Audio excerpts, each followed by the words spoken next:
কি জানেন কিয়ামতের সবচেয়ে বড় ফিতনা মাসিহ দাজ্জাল এই মুহূর্তে এই সময়েও জীবিত আছে এবং সে আমাদের পৃথিবীরই কোনো এক অজানা দ্বীপে হাজার বছর ধরে শিকল দিয়ে বাঁধা অবস্থায় দিন গুনছে? হ্যাঁ, এটা কোনো কল্পকাহিনী বা সিনেমার গল্প নয়। আজ থেকে 1400 বছর আগে একজন সাহাবী নিজের চোখে দাজ্জালকে দেখেছিলেন। চিন্তা করুন, তিনি ঝড়ের কবলে পড়ে সেই নিষিদ্ধ দ্বীপে গিয়েছিলেন, অদ্ভুত এক লোমশ প্রাণীর সাথে কথা বলেছিলেন এবং নিজের চোখে দাজ্জালের সেই ভয়ঙ্কর রূপ দেখেছিলেন। দাজ্জাল তাকে কি জিজ্ঞেস করেছিল? সে কি আমাদের নবীর কথা জানতো? আর সেই দ্বীপটি আসলে কোথায়? বারমুডা ট্রায়াঙ্গল নাকি অন্য কোথাও?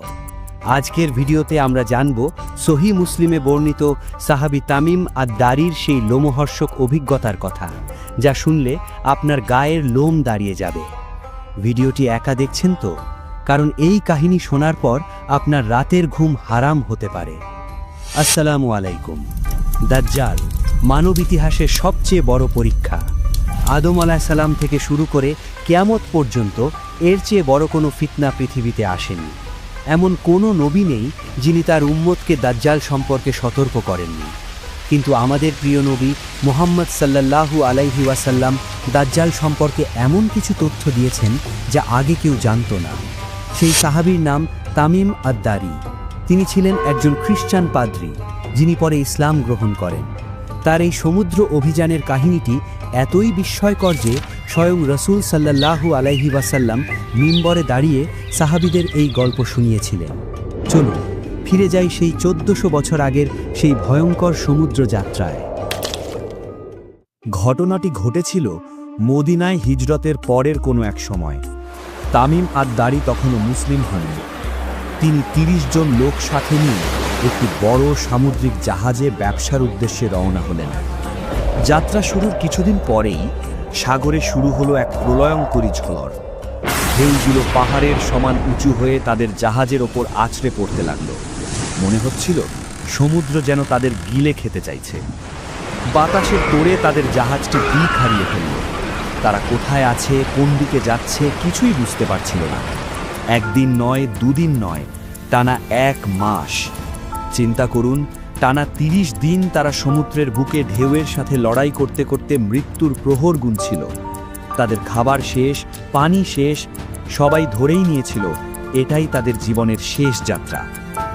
অবশেষে 1 মাস পর একদিন সূর্যাস্তের সময় তারা দূরে আবছা একটি দ্বীপ দেখতে পেল।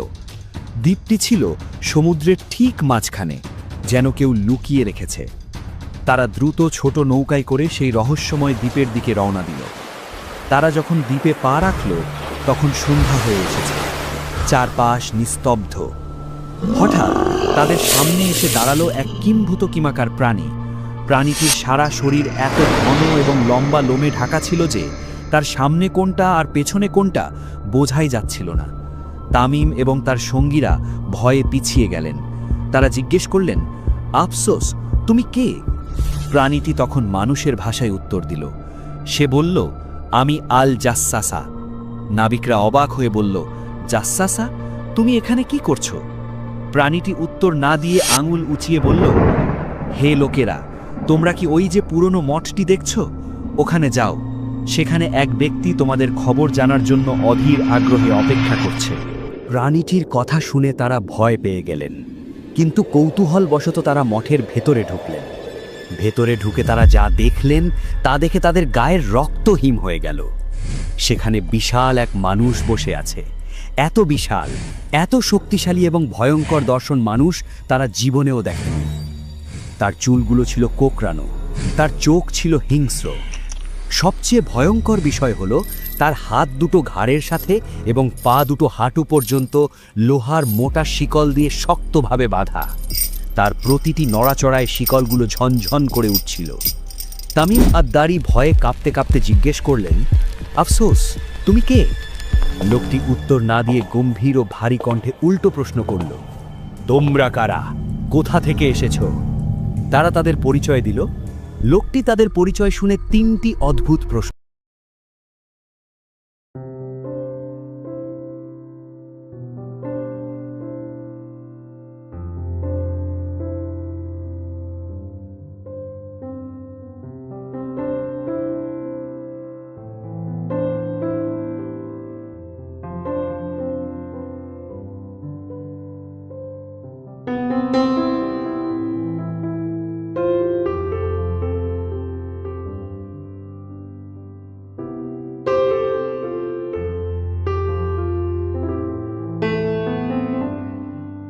সবচেয়ে গুরুত্বপূর্ণ প্রশ্নটি করল। সে বলল, আমাকে নিরক্ষরদের নবী সম্পর্কে বলো, তিনি কি মদিনায় হিজরত করেছেন? তামিম বললেন, হ্যাঁ। তখন লোকটি হুঙ্কার দিয়ে বলল, শোনো, আমি তোমাদের আমার পরিচয় দিচ্ছি, আমি মসীহ দাজ্জাল। সে চিৎকার করে বলল, আমাকে খুব শীঘ্রই এখান থেকে বের হওয়ার অনুমতি দেওয়া হবে, তখন আমি পুরো পৃথিবী ছোঁসে বেড়াবো। মাত্র 40 দিনে আমি সারা বিশ্ব ভ্রমণ করব।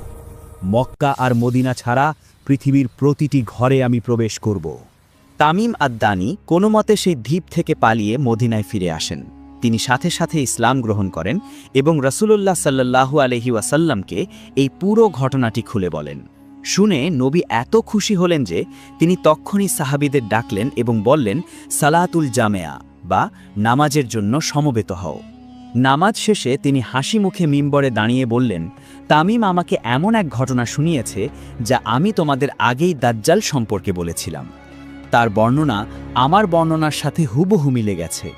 রাসূল আঙুল দিয়ে ইশারা করে বললেন, শুনে রাখো, দাজ্জাল আছে শামের সাগরে অথবা ইয়েমেনের সাগরে। না, বরং সে পূর্ব দিকে আছে, পূর্ব দিকে, পূর্ব দিকে। এবং তিনি পূর্ব দিকে ইশারা করলেন। প্রিয় দর্শক, তামিম আদ-দানির সেই হাদিস এবং দাজ্জালের কথাগুলো আজকের পৃথিবীর সাথে মিলিয়ে দেখুন। 1. ইসরায়েলের তাবারিয়া সাগরের পানি দ্রুত শুকিয়ে যাচ্ছে, যা দাজ্জাল বলেছিল। 2. বাইসানের খেজুর বাগান ধ্বংস হয়ে গেছে। 3. দাজ্জাল বলেছিল সে দ্রুত পৃথিবী ভ্রমণ করবে। আজকের বিমান বা রকেটের যুগে এটা কি অসম্ভব? দাজ্জাল আজ বা কাল যে কোনো সময় শিকল মুক্ত হতে পারে। তার ফিতনা হবে ঈমান চুরির ফিতনা। সে মানুষকে খাবার দেবে, বৃষ্টি দেবে, কিন্তু বিনিময়ে ঈমান কেড়ে নেবে। আমরা কি তার জন্য প্রস্তুত? আমাদের প্রিয় নবী দাজ্জালের ফিতনা থেকে বাঁচার জন্য সূরা কাহাফের প্রথম 10 আয়াত মুখস্থ করতে বলেছেন এবং প্রতি জুমার দিন এই সূরা তিলাওয়াত করতে বলেছেন। আল্লাহ আমাদের এবং আমাদের পরিবারকে দাজ্জালের ভয়ঙ্কর ফিতনা থেকে রক্ষা করুন। আমিন।